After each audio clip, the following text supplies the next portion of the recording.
Polda Metro Jaya mengungkap alasan Roy Suryo CS tidak ditahan usai ditetapkan tersangka dugaan pencemaran nama baik Jokowi dan menjalani pemeriksaan pada Kamis 13 November malam.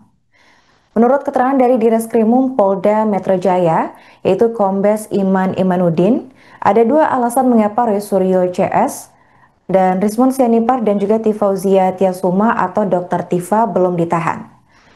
Hal itu karena mereka telah mengajukan ahli dan saksi yang meringankan dalam proses pemeriksaan. Iman menegaskan bahwa ketiga tersangka sudah dipenuhi hak-haknya selama proses pemeriksaan berlangsung. Ia menegaskan bahwa diberikannya kesempatan kepada tersangka untuk mengajukan ahli dan juga saksi meringankan merupakan bentuk proses hukum yang berimbang. Adapun klaim yang dibeberkan oleh Polda Metro Jaya ini diketahui berbeda dengan pernyataan kuasa hukum Roy Suryo CS, yaitu Abdul Ghafur Sangaji pada baru-baru ini.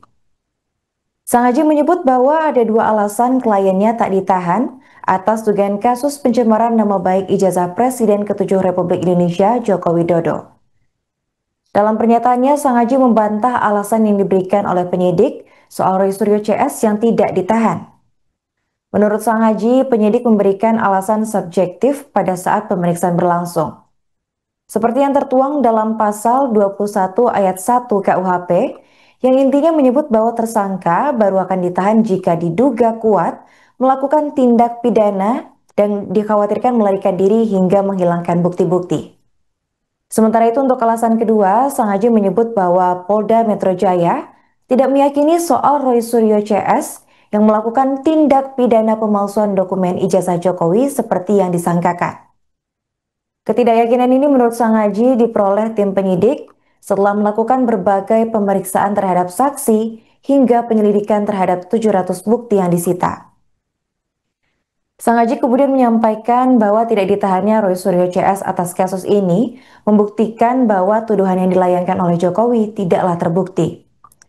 Tak lupa Sangaji juga membantah terkait adanya narasi yang menyebut bahwa pihaknya mengajukan penangguhan sehingga para tersangka tidak ditahan.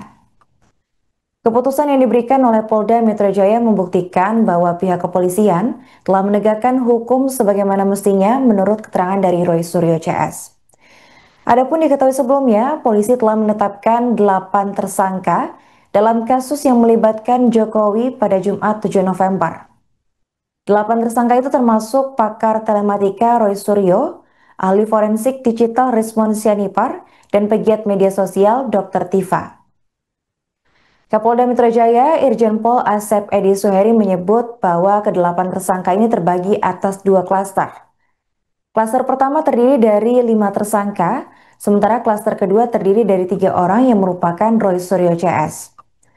Kelima tersangka dijerat pasal 310 KUHP dan atau pasal 160 KUHP dan atau pasal 27A jangto pasal 45 ayat 4 dan atau pasal 28 ayat 2 jangto pasal 45 ayat 2 Undang-Undang ITE.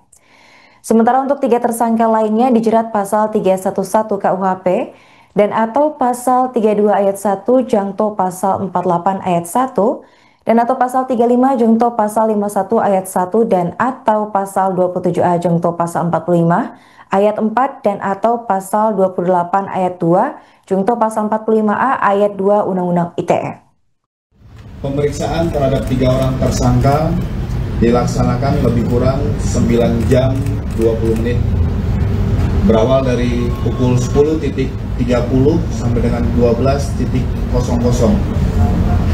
12.00 sampai dengan 13.30, lebih kurang 1 jam setengah diberikan kesempatan istirahat untuk melaksanakan ibadah dan makan siang.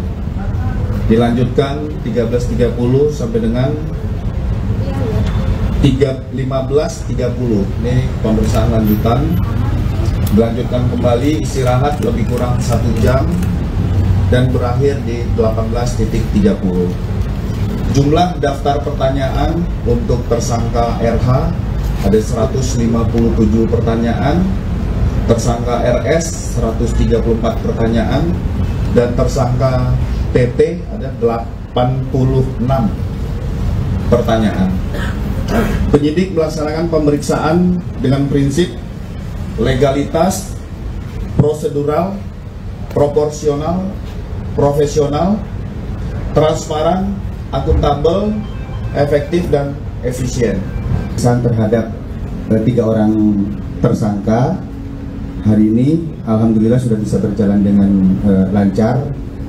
Saya tadi sudah memastikan proses pemeriksaan dari awal terhadap para tersangka berjalan sebagaimana yang diatur di dalam KUHP maupun peraturan Kapolri. Penyidik menjunjung tinggi asas-asas sebagaimana undang-undang yang mengatur kami di dalam proses pemeriksaan terhadap tersangka.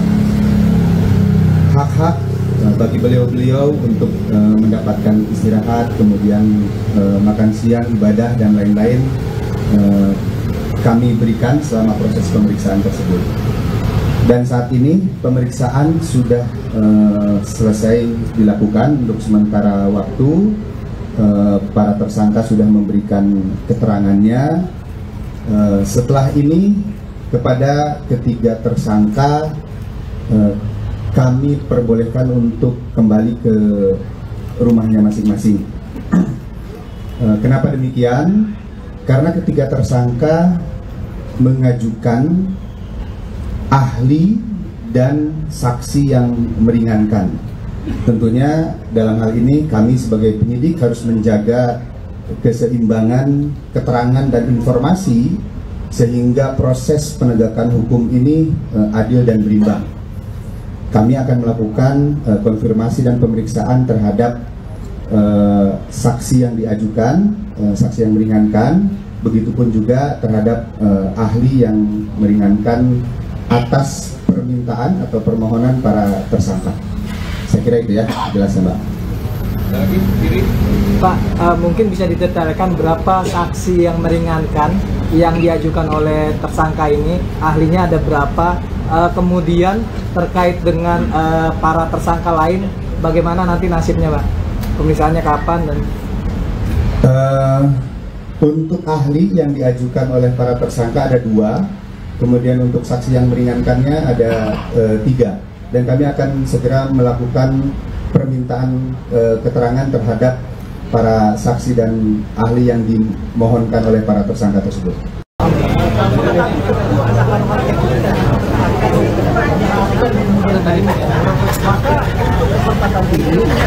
Mac clip on udah oke, Mac.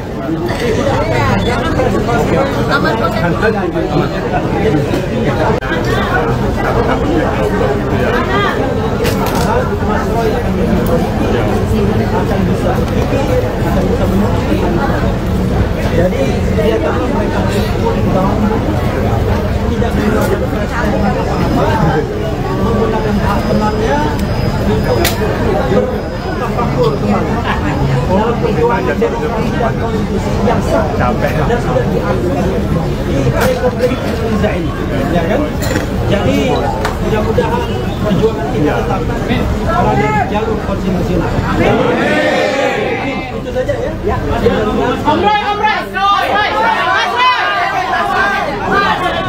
Download Tribun X sekarang, menghadirkan lokal menjadi Indonesia.